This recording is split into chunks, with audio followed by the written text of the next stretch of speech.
500,000 tons of used oyster shells, scraped off dinner plates, swept out of commercial seafood plants, loaded onto barges and poured into the Gulf of Mexico over the course of 17 years.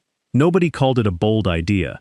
The people who opposed it called it something closer to the opposite: irresponsible ocean dumping with a conservation label attached. Environmental groups worried the shells would smother whatever fragile life still clung to the soft sand bottom.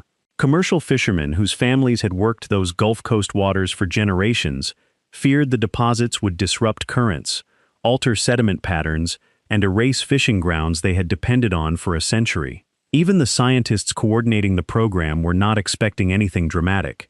When researchers from the Florida Fish and Wildlife Conservation Commission returned to the drop sites 18 months after the first deposits went in, they came prepared for a modest result at best. Maybe scattered biological activity, maybe the early stages of what would eventually, years down the road, resemble a reef. What Dr. Krimsky, a shellfish habitat specialist with the Commission, found in the water samples and survey footage stopped him mid-sentence during a team debrief.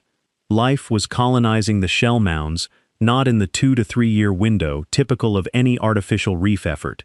It was moving in at a pace the scientific literature had no comparable example for. Before we get into what was actually happening down there on the Gulf floor, here is a question worth holding in your mind as we go. When did you last hear about a conservation project that worked faster than anyone predicted, cost less than any alternative, and ended up doing things nobody designed it to do? Because what unfolded at Cedar Key between 2007 and the early 2020s is one of the most genuinely surprising ecological stories in recent American environmental history. And it all started with restaurant garbage. Why the Gulf had lost its foundation. To understand why 500,000 tons of discarded shells could trigger what happened, you first need to understand the problem the Gulf was carrying before a single shell was dropped. Oysters cannot grow from nothing. Oyster larvae, called spat, are microscopic and drift on ocean currents for a brief developmental window, searching for a hard surface to attach to. When they find one, they cement themselves down and begin growing. When they do not find one within that window, they die. The hard surface they need is, in a natural system, provided by the accumulated shells of previous oyster generations. Dead oysters become the substrate for living ones. A healthy reef builds itself. Each generation feeds the next, layer by layer, across decades and centuries. Florida's natural Gulf Reef network had once covered hundreds of square miles of coastal seafloor. Overharvesting, industrial pollution, coastal development, and decades of dredging had dismantled it. When the old shell platforms were removed or buried, the cycle that depended on them stopped.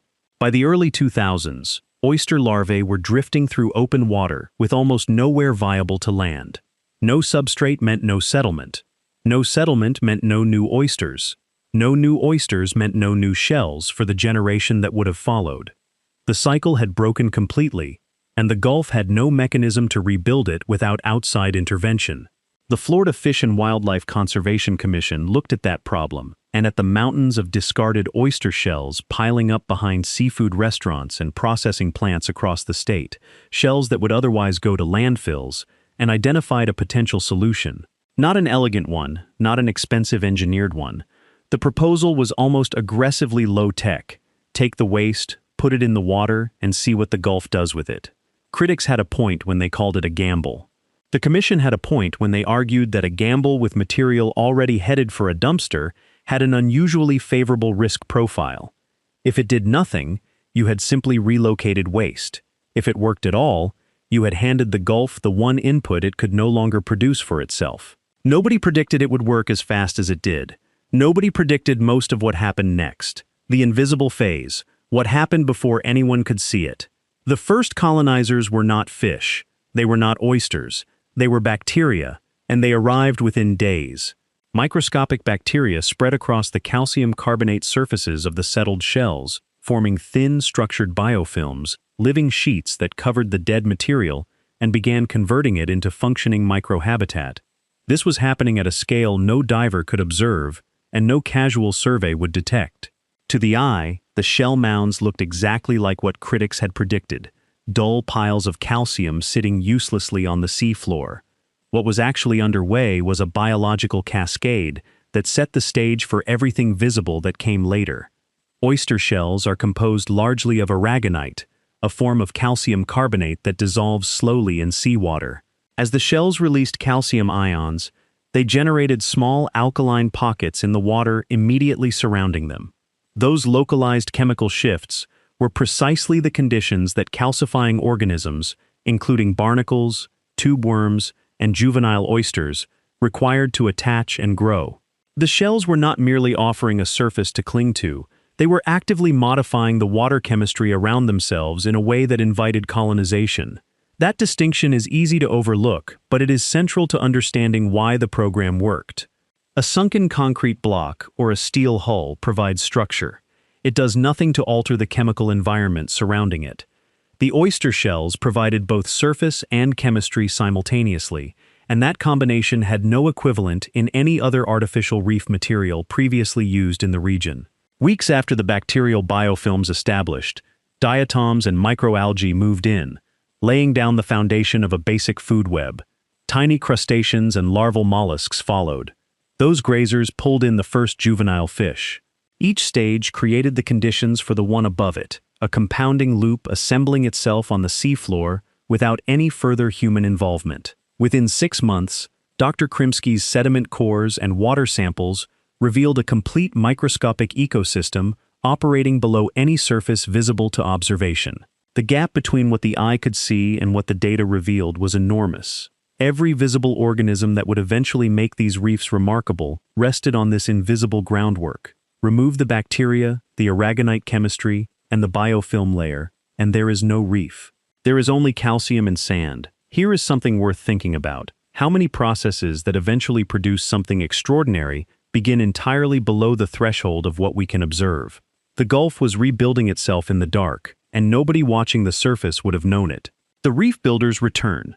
Within the first year, University of Florida Marine Lab researcher Dr. Bill Pine recorded juvenile oysters attaching to the deposited shells in numbers that significantly exceeded the program's projections.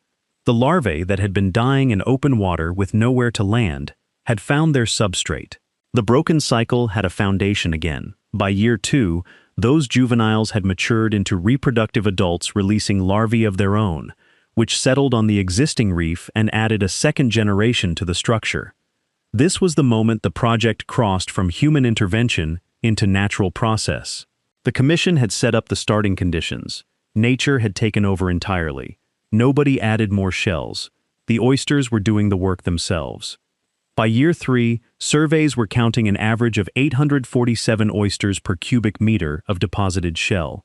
Nearby soft-bottom areas with no substrate held essentially none. Same water, same currents, same larvae drifting overhead. The only variable was the presence of a hard surface. That single statistic contains the entire logic of the program. Charter Captain Mike Lenz had been one of the fiercest opponents of the Shell project from its beginning. He had testified against it at public hearings. He had warned it would damage fishing grounds his family had worked for 3 generations.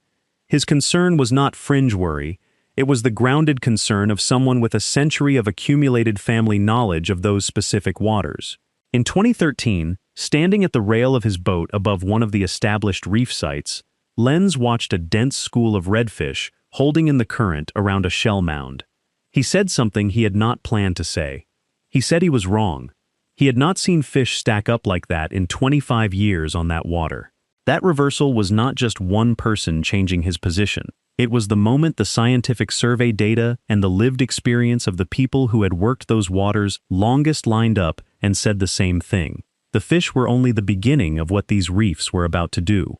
What 340% looks like reef fish do not wait for an invitation. The instant structural complexity appears on a featureless seafloor, they locate it. A bare sand bottom provides nothing. No shelter, no ambush positions, no feeding surface. A reef provides all 3 simultaneously. Within 2 years of the Cedar Key reefs taking hold, fish surveys were coming back with numbers strong enough that Dr. Pine's team initially rechecked their methodology. Fish biomass around the reef sites had increased more than 340% compared to control areas. Species diversity was up 280%. The critical finding, the one that separated this program from every conventional artificial reef effort, was what the juvenile fish counts revealed. These were not fish relocating from nearby waters to congregate around an interesting new structure. Traditional artificial reefs, sunken ships, concrete formations, reef balls are consistently effective at concentrating fish that already exist in an area. They move a fixed population to a new location. They do not produce additional fish. The Cedar Key surveys showed animals born in those waters surviving to adulthood right there, in habitat that had not previously supported their survival. Juvenile counts were the main engine of the increase. The reefs were generating new marine life, not redistributing existing life. That distinction mattered enormously to Florida's fisheries managers, because it meant they were not looking at a clever way to shuffle fish around. They were looking at a way to grow more of them. Redfish came first, tucking into the shell structure to feed and shelter. Sheepshead followed, working the invertebrate communities coating the hard surfaces. Flounder positioned themselves at the edges where reef met open bottom. Snook appeared in numbers those waters had not seen in years. Charter operators who had shown up to public meetings to fight the program were now formally requesting new reef sites near their most active fishing grounds. Hotels, bait shops, and waterfront restaurants reported measurable revenue increases tied directly to the marine recovery around the reef zones. The project that had been framed as conservation had quietly become economics as well. Does that shift change how you think about marine restoration programs, that they can generate economic return for the communities most likely to resist them? That tension and its resolution in Cedar Key says something worth considering about how conservation projects get designed and sold. Share your take below. The billion-gallon filtration system. Nobody ordered. A single adult oyster filters between 30 and 50 gallons of seawater every day. Individually, that is a biological curiosity. Multiplied across hundreds of thousands of oysters thriving on the restored reefs, it becomes something else entirely.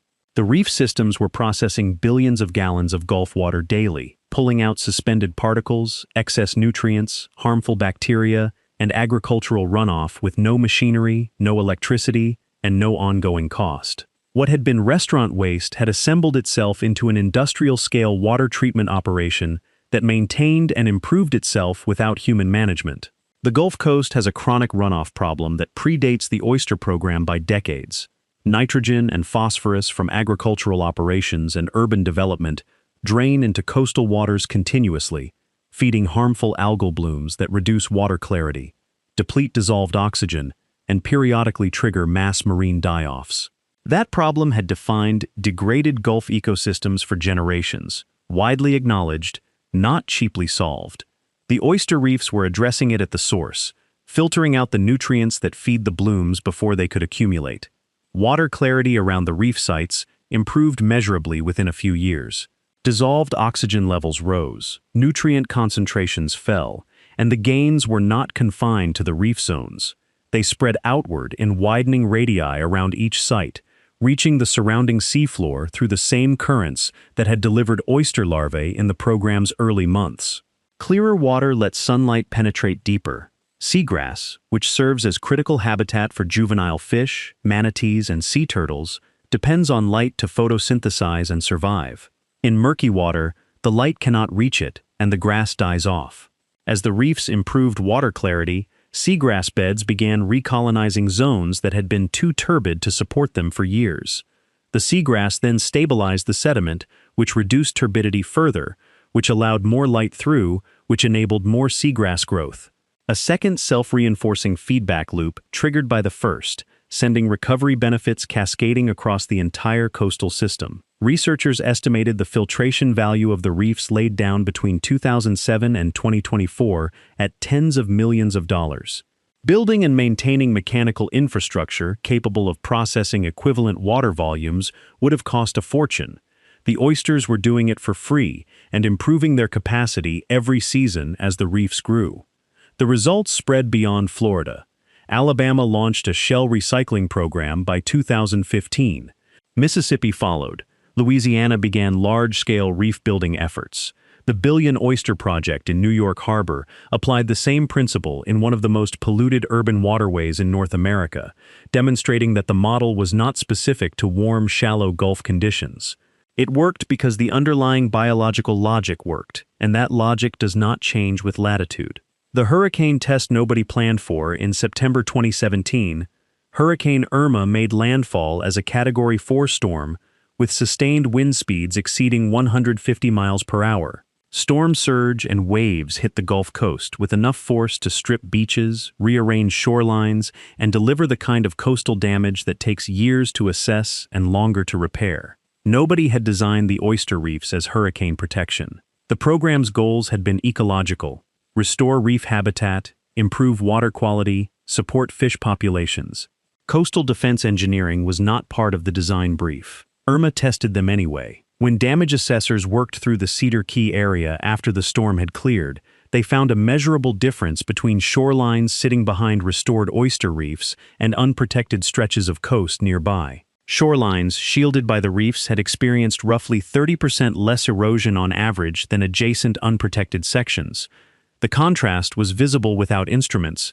One stretch of coast significantly degraded, the neighboring stretch behind a reef largely intact. The mechanism was structural. A wave rolling toward a smooth surface maintains its momentum. A wave hitting a complex, irregular, porous reef encounters resistance at countless small edges, gaps, and surfaces simultaneously. The energy disperses across that three-dimensional structure rather than arriving at the shoreline intact.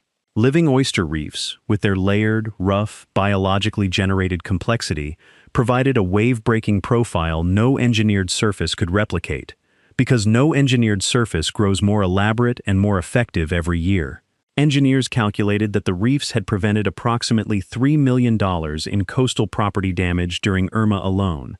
The entire 15-year restoration program had cost approximately $5 million. One unplanned storm event had nearly recovered the complete program investment. There is a more striking comparison buried in those figures. A seawall is at its structural peak on the day it is installed, and declines from that point forward. Concrete cracks, steel corrodes, riprap shifts.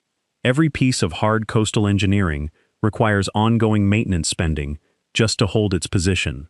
The oyster reefs required no maintenance budget. They were improving every year without additional investment. When Irma hit, a reef that had been building for a decade was a better storm barrier than it had been at any earlier point in its existence. When storm damage exposes new shell surface, fresh larval settlement moves in. Each generation of oysters that follows a storm adds structural complexity. The barrier rebuilds and expands itself after every disturbance that would degrade a concrete equivalent.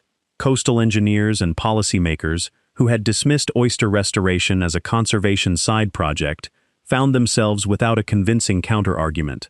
The program had delivered habitat recovery, fisheries recovery, water quality improvement, and hurricane protection, at a fraction of the cost of any engineered alternative, without requiring maintenance spending, and with performance that improved rather than declined over time. The reefs that refused to stay in place. By the early 2020s, the Florida reefs had accomplished something no conventional artificial reef in the region had managed. They had substantially expanded beyond their original footprint with no additional human input. The oldest sites had roughly doubled in total area from the initial shell deposits, spreading outward in every direction. Nobody dropped additional material at those locations. The reefs grew the way a forest grows after the first trees take root, through the biological cycle of the organisms composing them. Each generation of oysters settled on existing structure, matured, died, and left shell as substrate for the next wave of larvae. Vertical accumulation and horizontal expansion, self-directed and self-sustaining, generation by generation. The structural character of the reefs had transformed across 15 years. The earliest deposits were rough mounds of loose calcium, barely more than piles of shell. The living reefs that emerged were architecturally complex. Vertical profiles, overhangs, interlocking surfaces forming dozens of distinct microhabitats. Crabs, octopuses, sea stars, and juvenile fish exploited different structural features simultaneously, each occupying its own zone within the larger whole. Not a substrate, an ecosystem. Researchers then identified a benefit the program had never been designed to produce.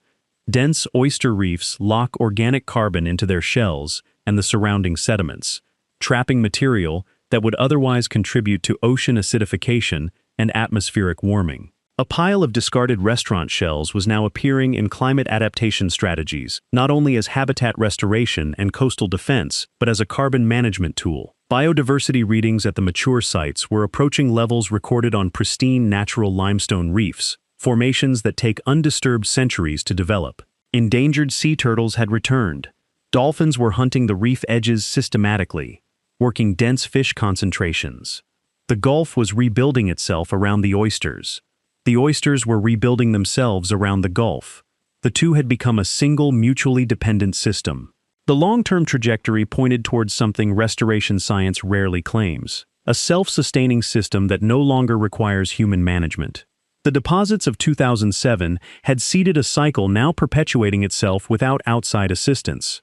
Each oyster that lived and died added substrate for the next generation. Each expansion added habitat, filtered more water, protected more shoreline, and supported more species.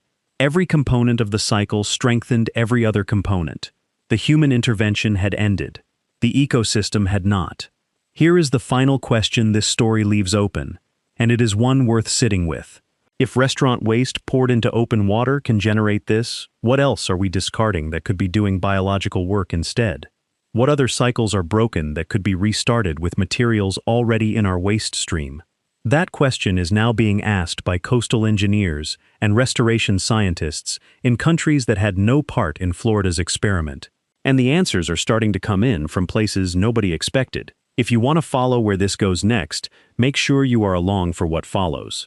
The science on where oyster restoration leads from here is not less interesting than what happened at Cedar Key. It is considerably more so.